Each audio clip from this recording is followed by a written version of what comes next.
د سوالاتو جواباتو په دې مبارکه سلسله کې نن 190 یا 197 نمبر نشست او ناسته ده. په دې کې دا یو سوال ارور کړی دی چې په ما باندې چا جادو کړی دی. زه کوشش کوم چې په شرعي طریقې سره د الله رب العزت زمانه ختم کی، خو یو کس دی چې هغه زه وینم کله هم نو زما طبیعت خراب شي او دردونه را باندې راشي، سترګو نه مې اوښکې ځي، نو یې چا راته ووایي چې کیدای شي ده په تا باندې جادو کړی.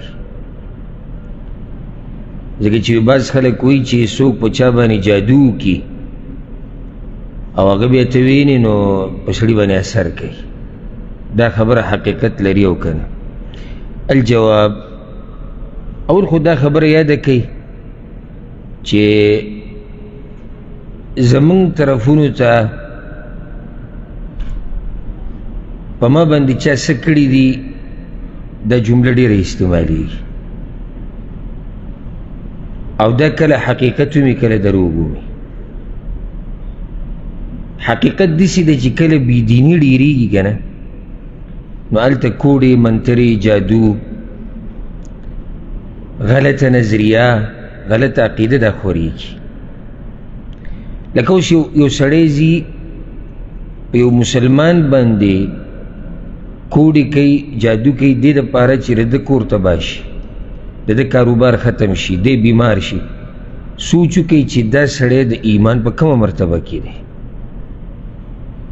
یعنی چې خپل یو ورور او اکثر ګوره خپلواني کوي په یو بل، دا نه چې پردي د پردي سره څه کار دی. او داسې ډېرې واقعې ما ته ملګرو بیان کړي دي او موږ لیدلي چې صرف په دې چې دا کور د خوشحالۍ دی، راشه صرف وکړي چې دا کور کې غمونه راشي. دې سړي له الله پراخه رزق ورکړی دی، صرف په دې ولیدل الله رزق ورکړی دی، ولید د حالات ښه دي، ولید خوشحاله دی، ولید خاندي، د دې د لاسې پې کړي دي. بیا زنانو کې په نسبت د سړو د جاهي ډېرې زیاتې دي. د الله نه یره پکار ده. او موږ دا خبره ذکر کړې وه چې رسول الله صلی الله علیه وسلم وایي چې څوک یو کوډګر نجومي پالګر له صرف لاړ خبره وله نه مني، څلوېښت ورځې لمونځ نه قبلېږي. چې صرف لاړه سي بس خبره وله نه مني، تصدیق یې نه کوي. او چې تصدیق یې کوي چې او دی چې رقمې خبرې کوي او د غیبو دا دعوې کوي، دا صحیح دي، بیا خو بې سړی کفر ته وځي. ځکه چې د غیب و علم خو خاص د الله سره دی. نو اول خو نصیحت چې ګوره د الله نه وهېرېږئ. دویمه دا جمله د دې نه کاروبار هم جوړ شوی دی. اکثر ویم او ښه په احتیاط سره ویم، دا دمګر چې کوم دي، لکه اوس ګوره دم شریعت کې شتي، خو هغه د شریعت په حدودو کې دن نه دی. اکثر زموږ په ملکونو کې چې کوم دمګر دي دوی د شریعت د حدودو خیال نه ساتي. د دوی تجارت روان په دې دی، څوک یې خواله ورغی ما ته دا مسله ما ته دا بس صحیح شو، په تا چا څه کړي دی وهم کې پرېږدي. زما خوا ته یاره که روزانه نه به دویمه ورځ کس راځي، طبیعت مې داسې دی او دغه دی او داسې، زه ورته یم وروره روغ رمټې، هېڅ طلب نشته. د معدې مسله به دي، ټینشن درته جوړ شوی دی ځکه چې مسافر یې، مسلې به راته ډېرې شي. ډېرو له الله رب العزت د دې خبرې سره روغ صحت ورکړی دی. بیا ما ته سټوري او قصې شروع کړي چې خو ما ته چا وایي چې په تا باندې داسې دی او په چا تا داسې او په تا داسې. پرون موږ څه کسانو سره ناست وو، پرونۍ خبره د شپې یو کس واقع بیان کړی چې یو کس ته دقه شان یو کوډګر د دمګر په شکل کې، پکې مخامخ خو نه وي چې دا قصې کو، ورته ویلي چې په تا باندې 1540 پیریان دي. 1540 یو نه دوه نه لس نه 1540 او دا غریبي لیونه کړی چې د ورځې ته یو مباسي لوی کار دی. د الله نه یره پکار ده. نو دې کې ډېر احتیاط کوئ. اوس یو سړی دا خو د الله نه نه هېرېږي، خو ما ورته خو به د خپل دین خیال ساتو، د خپلې عقیدې به خیال ساتو، د خپلو لوڼو خویندو میاندو ښځو به خیال ساتو چې زموږ عزت چېرته خراب نه شي، او د ټول نه غټه خبره چې زموږ دین چېرته خراب نه شي. نو صحیح ده. ګوره ما خو اوله کې وي چې شتي او قرآن او حدیث نه ثابت دي چې کیدی شي چې کله الله وغواړي، خو ورسره دا خبره یاده کړه چې دې باندې یو غټ کاروبار هم روان دی. که دې ملک ته وګوره الحمدلله تبارک الله، دا قصې پکې چې دیدلي نه دا خلک، اوس دوی دا قصې زده کړي دي. دې ملک دا خلک نه دي چې کله دوی د نورو ملکونو د خلکو سره دا ګډون ډېر راغی او دوی بهر ته لاړو رالو، دنیا په الله ډېره پراخه کړه. اوس د بعضو نه لږې ډېرې ما دا قصې اورېدلي به ما چا څه کړي دي، او نور دا خلک دا قصې سره پېژني نه، ځکه چې عقیدې د توحید ده. بل د الله نه یېرېږي چې څنګه زه ورځم په یو کس پسې د دې دپاره چې دا پلانې تباه و برباد شي، د ده ښځه د ده نه جدا شي، د ده بچي د نه جدا شي. یو دا خبره. بیا د هغې نه به ضرور دې مسلې له راځو چې زه کله یو کس وینم په ما باندې تکلیف راشي. دا خبر یاده کړئ چې د سحر او د جادو د علاج دوه طریقې دي. یو طریقه خو هغه دا ده چې کوم جادو په چا باندې شوی هغه معلوم کړی شي، په دغه طریقې سره نه چې پیریان به یو دا به یو دغه معلومات وکړی شي او هغه جادو پته ولګي او بیا هغه کولاو کړی شي او ویسیزي یا اوبو ته یې ور واچي، هر څه چې ورسره کوي. یو طریقه دا ده. خو که داسې نه کېږي نو بیا دویمه طریقه دا ده چې شرعي دم ورسره دوایانې مباح، دوایانو کې حرام استعمالول هم ناروا ده. شرعي دم موږ دلته اوس هغه طریقه تفصیلي نه بیانوم. قرآن ویل، حدیث کې کمې دعاګانې دي، عامې دعاګانې په یو مریض ویل د دې ثبوت شتي، یا په اوبو باندې قرآن ویل، هغه څکل، یا په هغې لامبل او داسې. یو ورسره دا یاده کوي چې الله ډېر یادول، سهار ماښام الله یادوه، الله رب العزت به دې جاخونه ساتي. خصوصا د سهار اذکار یادی کوي، زده کوي، وایي. بیا د ماښام اذکار وایي، مانځه به چې کوم اذکار په دې زموږ ډېر ټیم نه لګي، خو رب العالمین په حفاظت کې به ته څلېرویشت ګنټې ورسره دا یاده کړه چې دا اعوذ بالله من الشیطان الرجیم دا ډېر وایي. اعوذ بالله من الشیطان الرجیم معنی څه؟ یعنې یا الله زه پناه نیسم په تا پورې د شیطان نه، یعنې ته مې بچ کړه د شیطان په مخه. دا اعوذ بالله من الشیطان الرجیم. بل هر کار چې شروع کوي بسم الله ته مخکې وایه، الله به پکې برکت اچي. ورسره دا یاده که کور کې دا تصویران مسویران چې زوړني د دې د لاسه د رحمت ملایک دننه نه راځي، او داسې کور کې جاخې ماخې ډېري. یو دا کار. بل چې وده کېږي د خوب نه مخکې اودس چاردام، د خوب چې کوم اذکار دي هغه ویل، آیت الکرسي ویل، سوره بقره آخري دوه آیتونه وایي، د آخرني 3 سورتونه په لاس کې به چوف کوئ، په ټول بدن یې راکاږئ. رب العالمین به یې د هر طرف نه حفاظت کوي.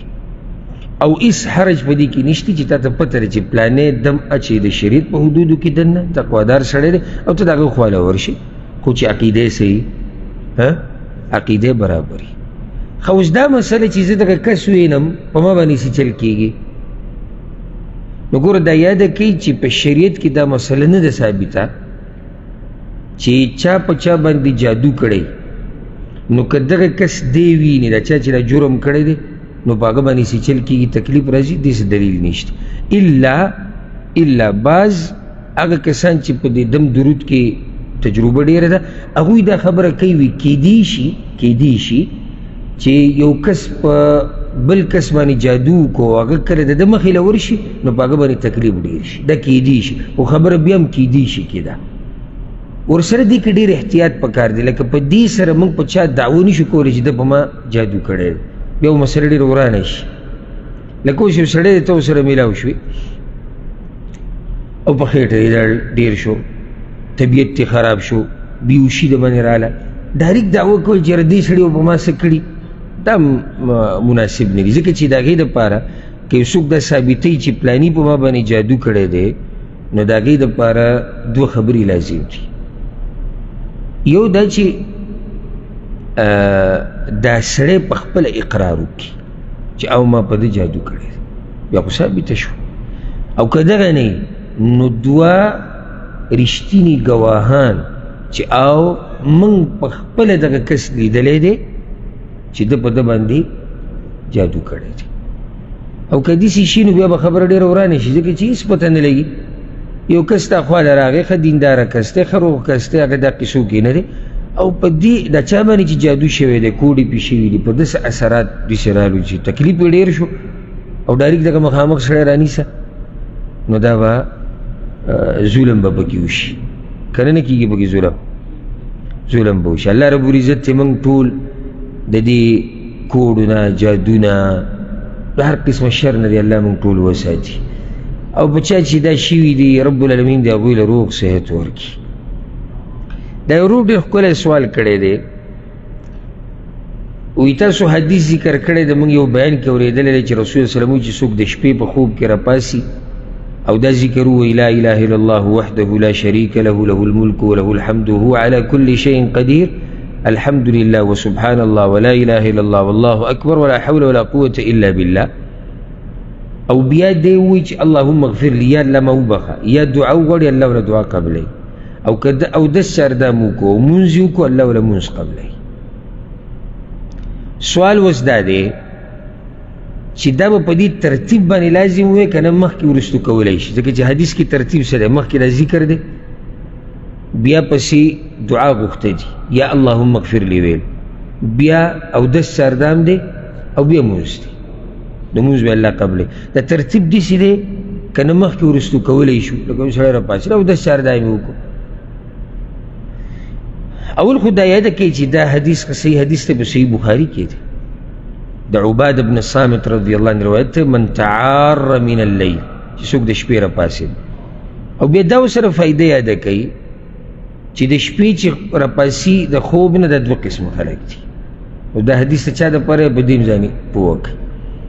یو هغه دی چې راپاسي او بیا نه وده کېږي نو د هغه دپاره هغه اذکار دي هغه د خوب نه د راپاسېدو اذکار مونږ بیان کړي هم دي لکه زه راپاڅېدم 2 بجې 3 بجې زما بیا اراده نشته ویده کېدو ته دا مسله د هغه دپاره نه ده.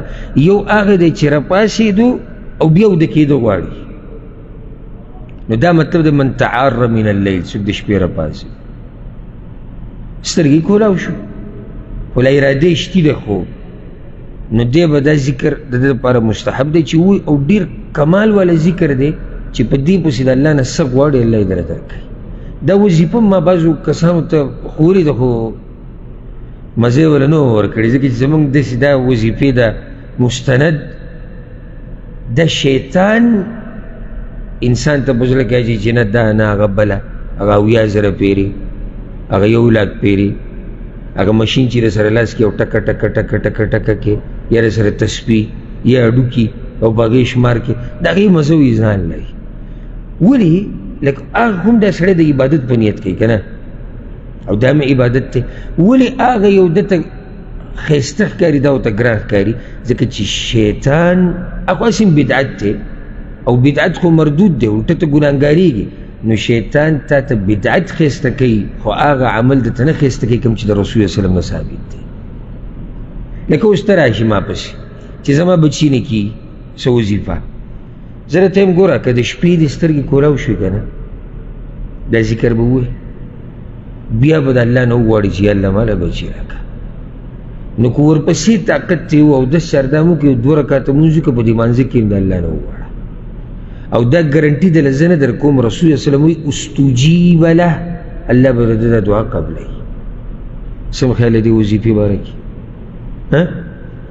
یقیني ده که نه ده یقیني دلیل په صحیح بخاري کې نه جي موبایل به نن سبا ځان ته مخې ته نیولی که د چا بچي نه کېږي 2 لاکه پیرې یا حی یا قیوم وایي 2 لاکه پیرې ورسره 2 ورځې روژه او بیا دا او بیا دا بس دقه ویډیو به چلیږي او دا به یو ته او بل ته او بل ولې شیطان موږ دوکه کوي د دین په نوم ځکه که اوس یو سړی موږ ته وایي چې د چا بچي نه کېږي ولیاذ بالله هغه دې زنا وکړي دا څوک مني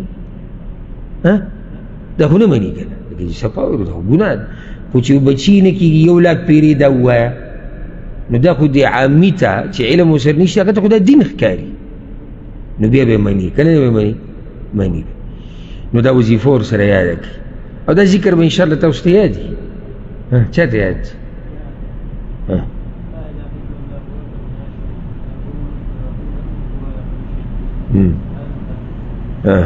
الحمد لله وسبحان الله ولا اله الا الله والله اكبر ولا حول ولا قوه الا بالله. تديد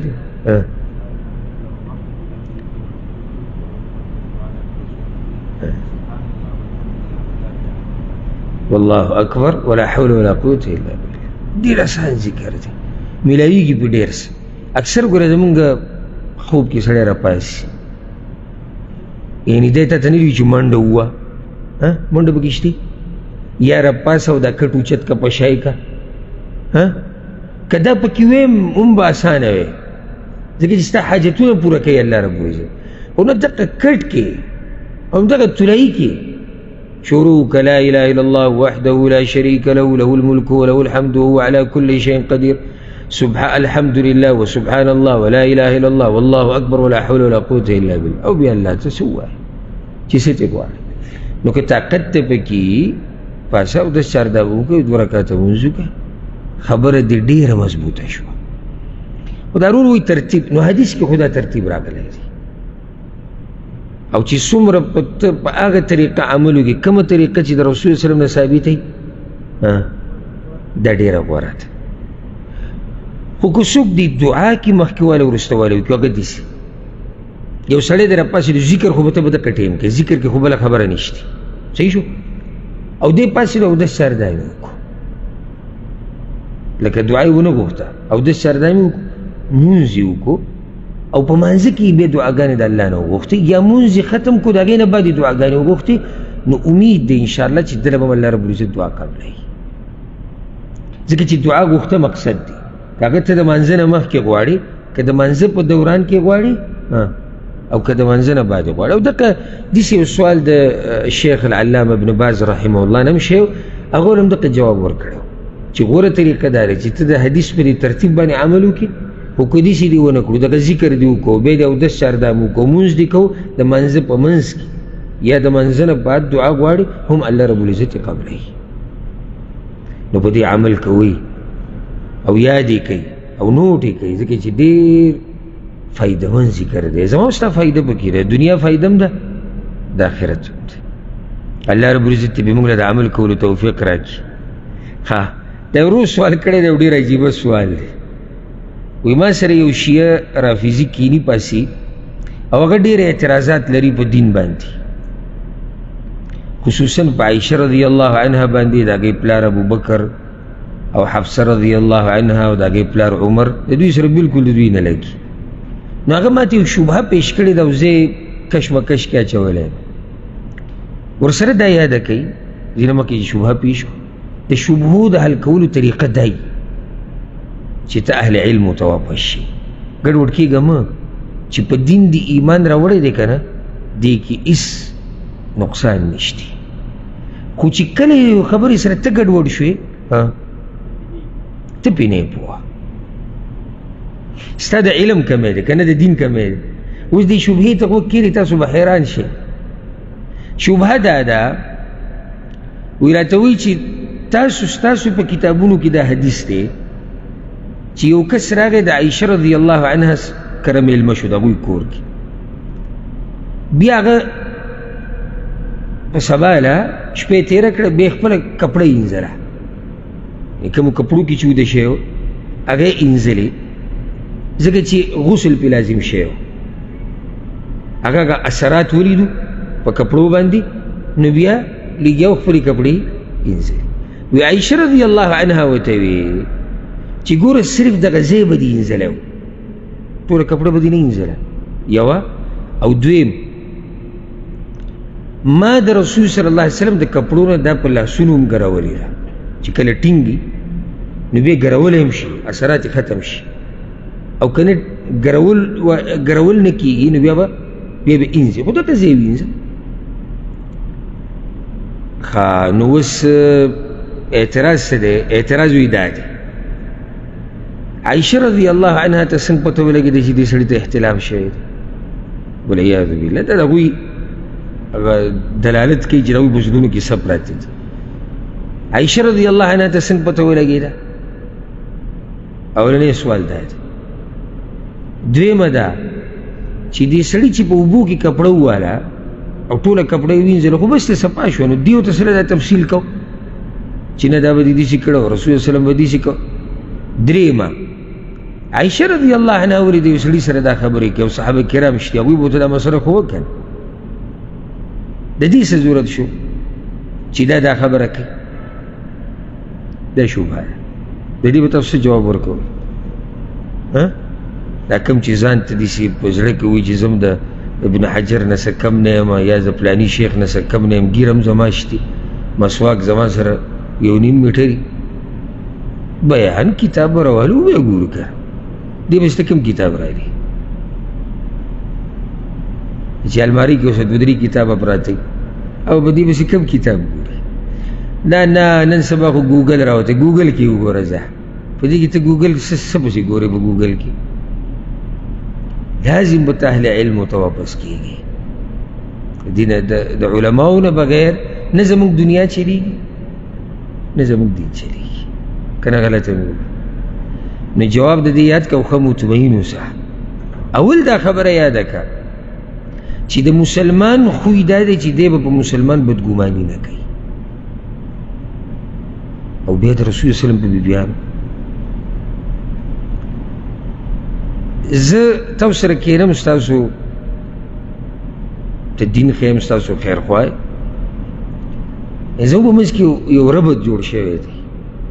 زما کور خو پرېږده، کور خو غټه مسله ده. کوم ملګري چې ما سره کښېني، کوم شاګردان کښېني، په ما بدګماني نه کوي که نه؟ بیا عام مسلمان باندې سړی بدګماني نه کوي په معمولي شبهې سره، الا دا چې یو دلیل پیش شي. نو د رسول وسلم په بیبیانو باندې سړی بدګماني کوي، ځان ته مسلمان وایي. اور خو دا خبره زده کول پکار دي چې دا خو د رسول وسلم بیبي ده. ستاسو څه خیال دی چې یعنې د دې په زړه کې نور څه؟ دا خبره ویلو کې موږ ته ګرانه ده، خو دا جواب یې ورکوو. زه او ته، ما او تا چې ته به خپله ښځه دا ګمان کولی شو؟ او که چا راته ووایي نو کیدای شي خبره قتل و قتال ته ورسي. ته زما په ښځه بهتان لګې. نو د رسول وسلم بیبي هغې مبارکې دې به څه خیال دی؟ او ستاسو څه خیال دی چې الله به پیغمبر صلی الله علیه وسلم نه داسې بیبي چاڼ کړي؟ بیا به مې یو سړی ما ته وایي چې جواب دې ونه کړو، شبهه بیا هم پاتې ده. یوسې جواب له راشو. دا قصه ښه صحیح ده او په صحیح مسلم کې ده. موږ ګورې هغه خلکو کې هم نه وي چې د یو جواب نه یېرېږو، نو هغه حدیث وله یا منسوخ کو او یا وله ګډوډ کو چې دا نشتي. صحیح مسلم کې داسې دي، اسود رحمه الله دا قصه بیانوي چې یو سړی د عایشه رضی الله عنها کور کې میلمه شوی و. سحر له هغه بیا خپله کپړه اینځله، نو عایشې ورته وی ګوره د دې د خوا او شا د ټول کپړې اینځلو ته ضرورت نه و، خو دغه ځای به دې اینځلی او ما خو به د رسول وسلم د کپړې نه مني ګروله چې کله به ټینګه دې کې هېڅ هم نشتي. چې د عایشه رضی الله عنها باره کې زموږ زړه ته څه راشي، داسې دې کې د سره څه شتي نه. څنګه یو سړی وایي څنګه پکې څه نشته، هغې شبهه پیش کړی، اعتراض یې کړی. ګوره په دې روایت کې او په دې قصه کې دا د سره شتي نه چې عایشه رضی الله عنها دا سړی پخپله لیدلی چې هغه کپړه اینځله. نو بیا دې ته څنګه پته لګېدی ورته نصیحت څه کوه؟ اوله خبره دا ده کې عایشه رضی الله عنها کور کې یوازې نه وه، بلکې د هغې خادمان د هغې سره کور کې وو. خپلوان به یې خواله راتلو. نو داسې نشي کېدی چې په دې خادمانو کې، په دې خپلوانو کې یو کس هغې ته ویلي چې هغه میلمه خو دا چل وکړو. نشي کېدی. نو یو سړی به وایي چې دا خو له څه ښه لار ګورې. د دې جواب یاد کړه، 2 جوابونه. او زه به ورله لازم ښه لار ګورم ځکه چې دا زموږ مور ده. خو زه به راته یو داسې ناشنا دلیل وښیم که نه چې دا زړه به دې باغ شي او په دې خپل رب او په دین به دې ایمان ډېر شي. ښه په صحیح حدیث کې راځي، هغه هم امام مسلم راوړی دی، چې علم چا سره ته پته ده.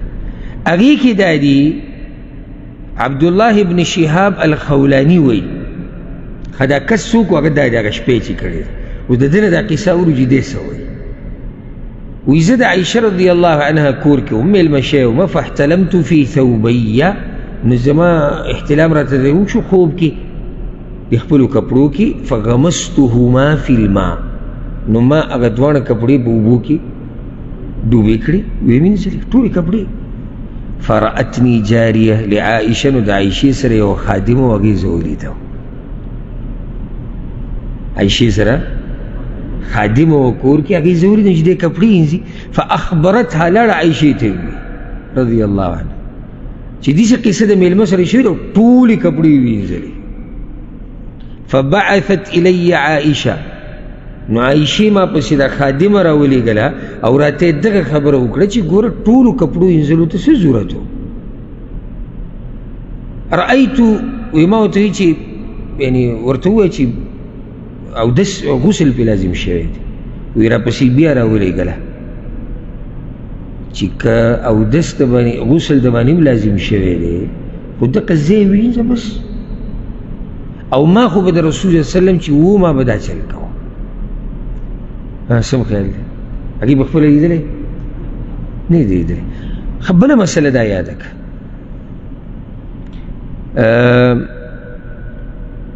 یو روایت کې داسې هم راځي دا هم کیدی شي دا احتمال شتي چې دا کپړه د کوربۍ او میلمه یې خرابوي نو کوربه ورته کارېږي نه که نه کارېږي ورته کوربه خفه نه شي زه به دلیل پیش کړم دا یو روایت ته امام ابو عوانه رحمه الله راوړی دی چې دغه میلمه چې کله د عایشې کره راغی او سبحان الله د علم څومره برکت هره مسله سړي ته داسې لکه رڼا دا میلمه چې عایشه کره راغی رضی الله عنها وی فامرت له بملحفه نو د هغې سره یو صادر کور کې خلک میلمنو له صادر ږدي که نه بړستني طلایانې موږ هم یږدو که کورونو کې پرتې نه نو هغې دغه صادر هغه نوکر ته ووایي خادمې ته ووایي یا خادم ته ووایي وی دا صادر دې میلمه له ورکړه چې دی پکې شپه تېره کړي اوس خبره ښه واضحه شو فاحتلم فیها نو میلمه دقه صادر کې په هغه غسل لازم شو فاستحیا ان یرسل بها نو حیا ولا ورتله دا اوس کور ته دنه څنګه ولېږم ځکه چې اثر د احتلام پکې پاتې فغمسها فی الماء نو ټول کپړې راواغسته او په اوبو کې وواله او بیا ولېږله کور ته دننه ودي رافیزي دا ویلي چې عایشې ته څنګه پته ولګېده نو دوه خبرې موږ ته پته ولګېدې یو ورته خادمې ویلي دي او دویم کپړې له همده ولېږله دننه ښه وی عایشې چې کله دا کپړه ولیده وی لم افسدت علینا ثوبا نو زموږ کپړه دې ټوله خراب کړه راته صرف دغه ځای به دې انسلام څه مو خیال دی ښه واضحه شوه سوال بل دا پاتې شو چې عایشې ولې هغې ته دا خبرې کولې رضی الله عنها هغه زنانه ده نو دلته دا خبره یاده کړه دین کې دا قصه نشته چې دا زنانه ده او دا سړی دی هغه ام سلمه رضی الله عنها نو راغلی ام سلمه چې ام سلیم رضی الله عنها راغلی و د رسول صلی الله علیه وسلم خواله او یا رسول الله الله خو حق ویلو کې حیا نه کوي خو که چېرته زنانه ته احتلام وشي غسل به کوي دا سوال اوس زنانه د چا نه کوي د رسول صلی الله علیه وسلم دلته به اوس موږ څه وایو چې حیا پکار ده دا خو د دین مسلې دي دې کې د چا غلط طرف ته سوچ نه ځي او که د چا دلته به غلط طرف ته سوچ ځي پته یې چې دا به را څنګه انسان او څنګه مسلمان دی اوس موږ درس کې مسله بیانو چې یو سړی اوده دی اوده ته احتلام وشي دی به څه کوي دا به زه نه بیانوم پرېږدم دا بعض وایي باریک مسلې دي دا باریک به هم چیړو چې پته یې ولګي چې دا باریک څنګه دي او که دا باریک ما ورته پرېږدو نو جبریل علیه السلام به راته بیانوي یوه دویمه نو عایشه ولې بیانوي رضی الله عنها ډېر صحابه کرام ویشتي نور نو جواب د هغې دا دی دا ورسره یاده کوي عایشه رضی الله عنها هغه زنانه ده چې الله رب العزت هغې له ډېر عمر ورکړی او رسول الله وسلم چې دنیا نه تو د هغې 18 کاله عمر و معنی چې د رسول الله وسلم نه بعد هغې ډېر وخت تېر کړی دی که نه ځکه چې هغه د معاویه رضی الله عنه په خلافت کې وفات شوي نو اکثر صحابه کرام د هغې په ژوند کې مړه شوي دي د هغوی عمرونه ډېر نو هغوی مړه شوي دي، نو ډېر خلک به د دې خواله تپوس راتلو. یوه ده. دویمه د کور دننه مسلې دا اکثر چاته معلومې دي، عایشې ته معلومې دي. لکه اوس یو کس ورشي او د دې مسلې تپوس بهر د یو صحابي نه کوي چې د رسول وسلم د کپړو سره بیا څه کېدو، نو هغه ته پته شته؟ خو دا دې ته پته ده ځکه چې بیبي ده، هغې سره دا علم شته چې او ما داسې کړي دي او داسې مې نه دي کړي او رسول وسلم راته دا ویلي دي او داسې راته نه دي ویلي. نو الحمدلله ثم الحمدلله ورب الکعبه که زموږ په زړه کې زره برابر خبر راځي دا زموږ مور ده، او د کومې مور نه چې پیدا یو هغې سره دومره محبت نه کوو لکه څومره چې دې سره کوو. او موږ د خپلې مور، د خور، د لور، د ښځې مبارکې دا قصه نه منو، نو څه مو خیال دی د رسول صلی د بیبیانو مبارکې ومني او بیا به دې ته مسلمان وي؟ نو دې کې څه نشتي، که نشتي پکې څه. زه به ته یو قصه ذکر کړم. امام مسلم دا روایت راوړی، ابو موسی اشعري رضی الله عنه وی مهاجرین او انصار وران شو په یو مسله کې. په څه کې وران شو؟ انصاریانو دا وی مدینې والا چې کوم چې ښځه او سړی کله میلاو شي کوروالی کوي چې څو پورې انزال نه وي شوی نو په دوی غسل نه لازمیږي. مهاجرینو یې نه، چې میلاو شو غسل لازم شو، که انزال کېږي او که نه کېږي. ابو موسی وی ما ورته وی چې صبر وکړئ، زه دله دې مسلې حل را پیدا کړو. لاړم په عایشه رضی الله عنها پسې ور مې وټکو، وی بیا مې ورته وی چې یا امه ای مورو. ګوره صحابه کرام هغې ته مور وایي. زه د نه دې مسلې تپوس کوم خو حیا راځي. هغې ورته وی لا تستحي، حیا مه کوه. لا تستحي ناشنا خبره ورته که ان تسألني عما كنت سائلا عنه امك التي ولدتك فانما انا امك. مور نه چې ته د یو مسلې تپوس کې سهالې تا ته نه پیدا کېږي، ته مور تپوس نه کوې د کومې مور نه چې ته پیدا یې، نو خو زه هم ستا مور یم که نه. دې کې صلاح دا خو دین دی. نو بیا چې هغه تپوس وکړو فما یوجب الغسل، غسل کله لازمیږي، هغه له به جواب ورکړو. الحمدلله دې کې خو هېڅ اشکال نشته. که چاته څه مسله وي چې زه به اوس هم نه یم پوه ویلی شي، پوه شوې که نه؟ الحمدلله هېڅ پکې نشته. میلمه د عایشه رضی الله عنها کور ته راغلی و او هغې ته څنګه پته ولګېده؟ خادمې ورته وویل، هغه کپړې وله خراب کړه، ټوله کپړې وله لمده کړه. نو هغې ته د دې نه اندازه ولګېده چې دې سړي دا کار داسې کړی دی. نو هغې پسې د خادمې په خوله د مسلې جواب ورولېږو چې نه ګوره داسې داسې هم کولی شي. بعض علماو دلته یو بله مسله ذکر کړې ډېره فایدهمنه، چې عایشې ته څه ضرورت و چې دا مسله یې ورته ذکر کوله. لکه څنګه چې د شیعه رافضي اعتراض کړی، د هغې یو جواب دا دی چې دا سړی میلمه دی او میلمه ته دا قصه ځای په ځای راتلی شي، نو عایشه غواړي چې دته دا مسله اسانه کړي، دی به په هر ځای کې خپلې ټولې کپړې وینځي. نو شفقت یې پرې وکړو که نه ویې نه کړو پرې شفقت یې پرې وکړو، مهرباني پرې وکړه. مسله یې ورته اسانه کړه چې ته خو میلمه یې، نن خو زه دلته مسله راله، سبا له به تا ته بل ځای کې راشي، ته بیا ټولې کپړې وینځي او ټولې جامې به لمدې. نو څومره ښه یې ورسره کړي دي. او دغه خو صرف د هغه سره نه وه، ښه موږ سره هم دي. موږ سره څنګه امت ته مسله واضحه شوه چې که داسې وشي نو داسې کوه. الله رب العزت دې موږ له د مرګه پورې طاقت راکړي د رسول وسلم د بیبیانو د دفاع کولو، او الله دې زموږ زړونه د رسول وسلم بیبیانو ته، د هغه ملګرو ته، د هغه خپلوانو ته صفا ساتي. ښه دا ورو سوال کړی دی او دا هم ډېر خوندور سوال دی. او زه په سوالونو کې چې کله چانټي کوم که نه، نو اخوا دېخوا سوال هغه نه بیانوم ځکه اکثر د هغې جواب شوی یا هغه سوال بې فایدې. دا سوال ډېر مزیدار دی. وی ګوره دا حدیث اکثرو مسلمانانو ته معلوم دی چې رسول الله صلی الله علیه وسلم وایي چې کل ابن آدم خطا، هر د آدم بچی څه دی؟ خطاکار دی. او غوره خطاکار کم یو دی؟ چې توبه وباسي. هلته بل حدیث دی چې رسول صلی الله علیه وسلم وایي چې هر د آدم د بچی نه خطا کیږي یا د خطا اراده کوي کم سے کم سوای د یحیی ابن زکریا نه، یحیی علیه السلام نه هغه خطا نه ده کړې، او دا حدیث صحیح حدیث دی. نو سوال دا دی چې یو حدیث کې رسول صلی الله علیه وسلم وایي چې هر د آدم بچی څه دی؟ خطا کار دی، او بل ځای کې څه وایي؟ چې یحیی علیه السلام ساتلی شوی دی، هغه نه ګناه نه ده شوې، هغه خطا نه ده کړې. نو دا خو د حدیثونو کې ظاهره کې ټکراو ده.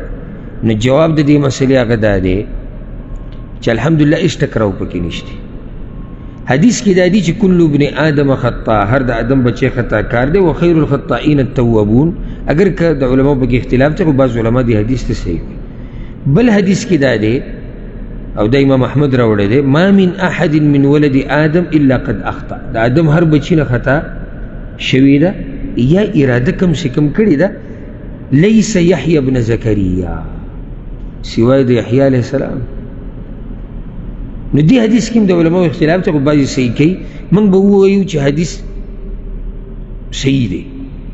نو چې صحیح دی بیا به د دې اشکال جواب ورکو، او جواب یې هغې دا دی، ګوره ورسره دا یاد کوي. د حدیث کې خو لفظ عام راغلی دی چې هر د آدم بچی خطا کار دی، خو بیا دا مخصوص دی، د دې نه مستثنا دي هغه څوک چې د هغوی عصمت ثابت دی. نو بیا څنګه رسول الله صلی الله علیه وسلم چې هر د آدم بچی خطا کار دی؟ دې ته عربی کوي العام الذي اريد به الاکثریه، مراد تی اکثر د آدم بچی دي، ټول نه. او په دې به ته یو دلیل وښیم چې داسې کېږي، عربۍ ژبه کې دا استعمالېږي، بیا به دې بې زړه ښه مطمئن شي. سورة الاحقاف دی که اللہ رب العزت دا عادیانو تذکیره کړی ده. عادیانو باندې د دې عذاب د راتلو نه مخکې باران بند شوی و، ډېر وخت په هغوی باندې باران نه کېدو، او بیا تورې تکې تورې ډوبې وریځې راغلې. کیسه به تاسو ته یاد. نو چې کله دوی دا وریځې ولیدې سخت خوشحاله شوي، هذا عارض ممطرنا، دا خو ښکلې وریځې رالیږي، اوس به باران وریږي او داسې او دا. الله وایي نه هغه عذاب. الله وایي داسې عذاب مې پرې راوستو او داسې سیلۍ تدمر كل شيء بأمر ربه. دې بوتل نه لږ قلار شي را چا سره چې دی. الله د دې سیلۍ په باره کې وایي وی تدمر كل شيء بأمر ربها. دې سیلۍ مې پرې راوسته چې هر څه تباه کول. كل شيء، كل شيء څه مطلب دی؟ هر شي. وقال آیت کې الله وی فأصبحوا لا يرى إلا مساكنهم. نو سهار شو په داسې وخت کې چې صرف د هغوی کورونه ښکارېدو، هغوی نه وو. څه ښکارېدو؟ او څه یې وی داسې سیلۍ هر څه تباه کول، او بیا کورونه ښکارېدو. معنی چې کورونه پاتې شوي دي، کورونه پاتې شوي. نو دا کل شی څه شی دی چې هر څه تباه کړو؟ هر هغه شی چې الله دې سیلۍ ته امر کړی چې هغه تباه کړه، هغه تباه شوی دی، دغه کورونه پکې پاتې شوي دي. نو چې رسول صلی الله علیه وسلم وایي چې هر د آدم بچی خطا کار دی، د دې مطلب دا نه شو چې د الف نه یا پورې ټول. هر د آدم بچی خطا کار دی الا هغه چې الله ته ساتلی دی. ورسېدی که نه؟ د سیلۍ هر څه تباه کول، پاتې ته څه شو؟ ولې؟ ځکه چې الله امر نه و کړی سیلۍ ته د هغې د تباه کولو. نو خو دقه شان موږ وایو چې هر د آدم بچی خطا کار دی الا هغه چې الله رب العزت ساتلی. الله رب العزت یحیی علیه السلام ساتلی، نور انبیاء ساتلی. اوس یې پوه شوئ که پوه نه شوئ؟ دا یو سوال یې ورور کړی دی، وی تاسو یو درس کې وی چې حاجي رسول نه چاله فایده ورکولی شي او نه چاله نقصان. نو بیا څنګه حدیث کې راځي چې څوک حاجي رسول ښکل کړي نو الله رب العزت د هغه ګناهونه بخي؟ ای فایده ورنه کړه؟ فایده یې ورکړه که نه؟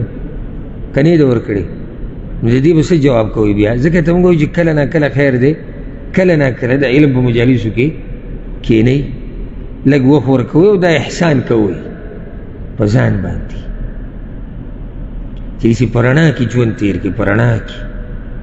پر ایمان د سړي ډېر شي چې کله سړي سره علم لکه اوس ګوره موږ د عایشه رضی الله عنها باندې چې دا کوم اعتراض ایشي وکړو د هغې جواب وشو ایمان ورسره ډېر نه شو چې الحمدلله زموږ دین څنګه دین بیا دا ورور وایي چې دا دوه حدیثونه دي دا خو یو بل ظاهره کې یو بل ټکراو پر هېڅ ټکراو نشته و دلته یو سړی تا ته دا وایي ښه دا ستاسو عقیده ده که نه ده چې حجر اسود نه فایده ورکوي نه نقصان ورکوي ستاسو عقیده ده نو دا خو چې څوک پې لاس راکوي ګناهونه وله بخي الله وله ګناهونه بخي نو فایده یې ورنه کړه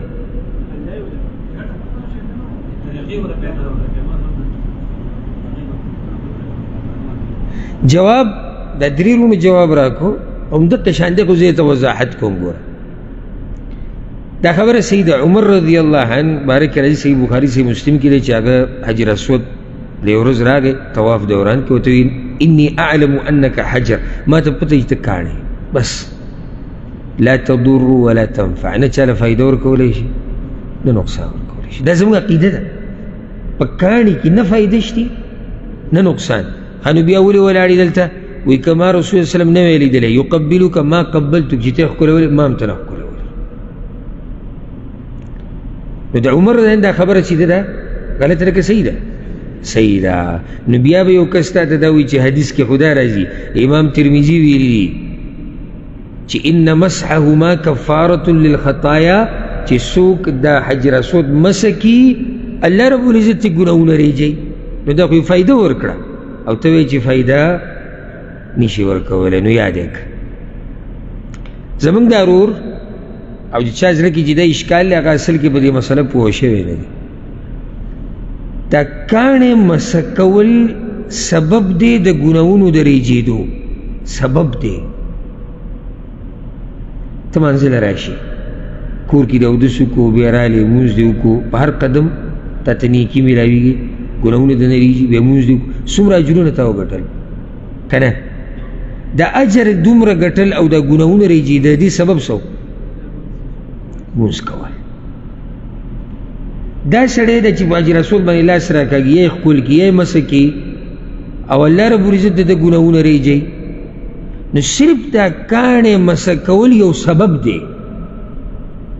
یعنې داسې په هر عبادت کې موږ وایو چې دا څنګه او دی چې دا کاڼې مسح کوي دا په دې عقیده نه مسح کوي چې د کاڼي په ذات کې نفع او نقصان ده نو ولې کې وایي ځکه چې الله رب العزت راته ویلي دي د رسول الله وسلم په ژبه چې دې کې اجر دی نو د ده نه ګناهونه ولې ورېجولی شو ځکه چې ده په شریعت عمل وکړو اوس یې پوه شوئ که نه ده نه چې دا ګناهونه ورېجولی شو ولې په شریعت یې عمل وکړو نو دا ګناهونه د چا ریجولی دي الله که دې کاڼي ته ورېجول الله ته ورېجول نو الحمدلله دې کې څه تعارض او څه اشکال هغه نشتي ولله الحمد ښه دا یو ورور سوال کړی دی وزي چې په مانځه ودرېږم ما لا ګرمي ډېر راځي مانځه نه بهر نه راځي چې د دې به څه حل جواب اول دا یاد کړئ ګوره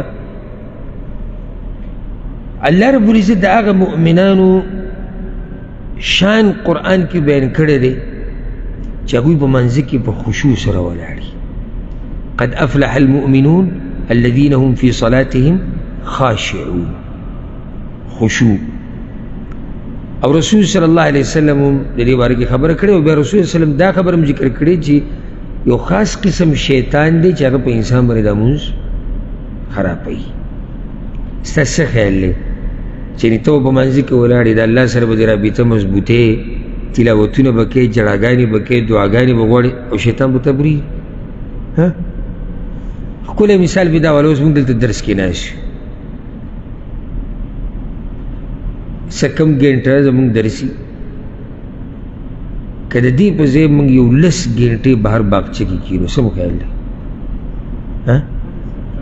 که په طبیعت به ناست یو څوک به وایي زه تنګ شوی ماله خوب راغی نه نه هوا مزیداره ده سړی لږ ساه مزاد کړي پکې ډوډۍ به وخورو ګپ شپ به ولګو دروغ به ووایو غیبت به وکړو څه ناروا کارونه به وکړو څه تصویران سیلفیانې به وباسو ښه نو سهار خو ته کار له ځې زه خیر دی منځ کې پکې ترتیب جوړېږي خو چې دلته ته راځې ته اوس ایمان غواړي ځکه چې زړه ته سل خبرې راشي نن لږ په ملا مې درلی نن لږ طبیعت پلانی راغی اللهنی راغی ښځې دا ووي بچو دا ووي مور دا ووي پلاني ده دا څه وجه ده وجه دا ده چې دلته شیطان تا نه پرېږدي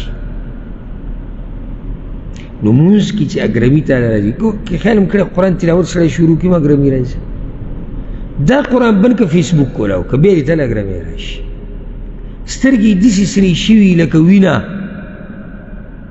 خو فیسبوک ته به پروت وي ټیک ټاک به ګوري په توره تیاره کې لکه نظر یې دله تباه کړو دین یې دله تباه کړو پیسې یې دله تباه کړې صحت یې دله تباه کړو بس دی بنې کا نه خو چې کله معمولي خوله داسې واضح کړي او دیني کار یې بس لت کوپړي روالې روان شي یاره بس دا طبیعت مې لږ دغه ونته کې دی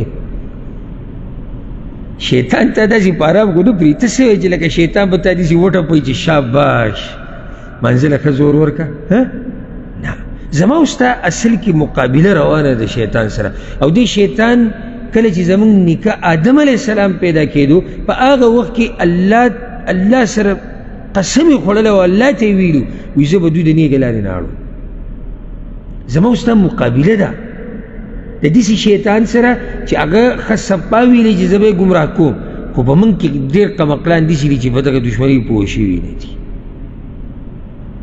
او عجیبه ده اوس که یو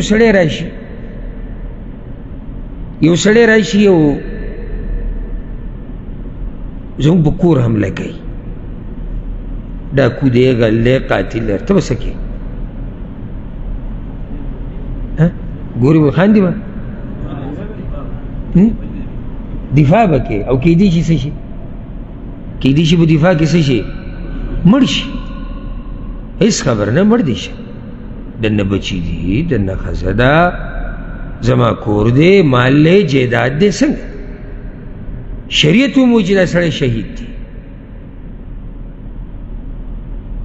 او دا شیطان دشمن چې لګیا دی ستا دا ښځه ګمراه کوي ستا دا بچي د جهنم په لار راړی ته یې د جهنم په لار راړولی دې ته زموږ خیال نشتی دا ډاکو که کور ته راوړېدو خو دی به وختي طور زمانه څه ویسي که نه کېدی شي څه وخت بعد دغه نقصان بیا د دې جبر وشي او موږ الله نور ما الله کړي که نه او که د شیطان په لار روان شوې هر څه دې لاړو تباه او برباد شو نو ځکه تاسو ته دا ووایم چې د شیطان یوه طریقه دا ده چې انسان کې سستی راولي کله عبادت کوي نو د هغې د لاسه سړي ته څه راځي اګرمي راځي نو ادب دا یاد کا حدیث کې راځي چې کله په تاسو کې یو سړی اګرمۍ وله ورشي په یو روایت کې راځي فی الصلاة په مانځه کې دا مسله د مانځه لپاره هم ده او بهر مانځه لپاره هم فلیقضي ما استطاع نو چې څومره د ده کوشش یې دا دې څه کړي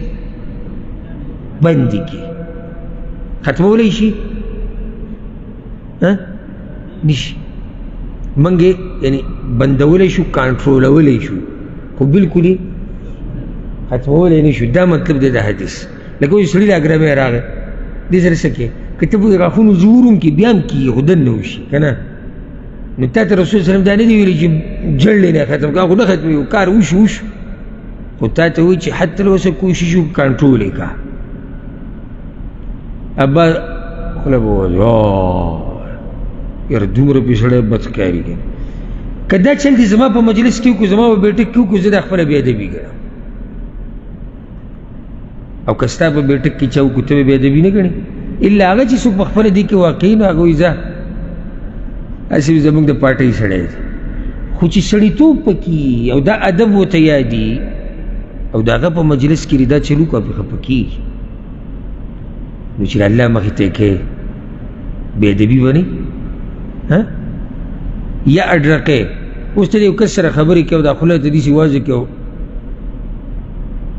څومره بې ادبي ده کوي یې باز دې ادب نه یې خبر یا اپرنجې سم داسې دا دیوالونه وخوځوي بې ادبي نه ده د انسان بې ادبي نه ده که دا نه ده دا نو دا به د الله بې ادبي نه د الله د کور بې ادبي به نه درغې تعالی اګرمې طریقه دا ده چې کپړه کېده کپړه په خوله کېده کپړه نشتی لاس کېده او غاښونه بند که حتی الوسه پوه شو که بند کړه. وی رسول الله وسلم وی دا د شیطان د طرف نه ده. اوس دلته یو سوال زړه ته راځي او زه ګوره په سوال کې سوال دې دپاره پیدا کوم چې ستاسو ته فایده میلاو شي. یعنې ما ته معلوم دی خو زه یم چې ستاسو علم کې الله برکت واچوي او ډېر شي. سوال دا دی چې شیطان سړي له اګرمۍ ورولي. زړه ته خو دا راځي که چې دا د شیطان طرف نه. شیطان تا له اګرمۍ نشي دروستی. نو بیا څه مطلب شو؟ مطلب دا چې شیطان په دې اګرمي راضي دی او خوشحاله دی. ولې؟ دا د سستۍ نښه ده. شیطان په دې خوشحاله دی. او یو حدیث کې داسې راځي چې خوله مه وازوئ، دا یو به سم دې دغتې جوړ کړي. فإن أحدكم إذا قالها ضحك الشيطان. رسول صلی الله علیه وسلم چې سړی دا جوړ کړي شیطان پورې خاندي. ګوره یو خو مې په سستۍ کې واقع کړو، عبادت مې پې هم ګډوډ کړو، بیا دې خولې ته وګوره ګاب خوله به کولاو کړي. بل خوله دې نه بین راځي، د غاښونو پته نه لګي. نو ځکه د دې آدابو خیال هر ځای کې ساتئ او خصوصا په منځ کې. ورور وایي چې علاج یې څه دی؟ علاج یې دا دی چې تا ته پته ولګي چې دا شیطان په تا دا سستي راولي، کوشش کوي ته دې کې واقع شي، نو شیطان سره مقابله. او بل چې منځ ته ننوځي که نه داسې تازه ورننوځه. که تازه به اوس څنګه ورننوځم؟ نو دا تپوس به کوي تازه داسې چې ته کله په دې دروازې راننوځي که نه چې زه خپل رب پسې جرګې له روان یم. الله ماله اجر راکوي، الله زما نه راضي کېږي، جهنم نه مې ازادوي.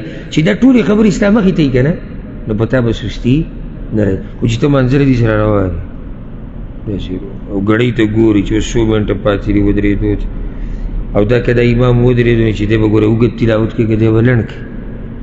بیا جومات کې داسې یو طرف وګوره چې وتو کې منډه کې بیا اسانتیا وي. په دا اګرمۍ نه شو کړل واسې چې راولېږي درته بلکل نه. اګرمۍ لا وړه خبره دی. د اول نه چې راتو د ملا تیر دی عبادت ته مات دی، نو چې ورسره شیطان ملګری شو اگر سم ګډوډ شو. نو منزل چې راځي ښه د جوش، ښه د جذبې سره چې زما اوس د خپل رب سره ملاقات دی، زه به د هغه نه غواړم، زه به تلاوت کوم، زه به په تلاوت کې سوچ کوم. نو الله رب العزت دې موږ د شیطان د چالونو او د وسوسو نه وساتي. باقي چې کوم سوالات دي هغه به انشاءالله را روان نشسته پرېږدو. الله رب العزت دې موږ په دین باندې پوه کړي. هذا والله أعلم وصلى الله وسلم على نبينا محمد.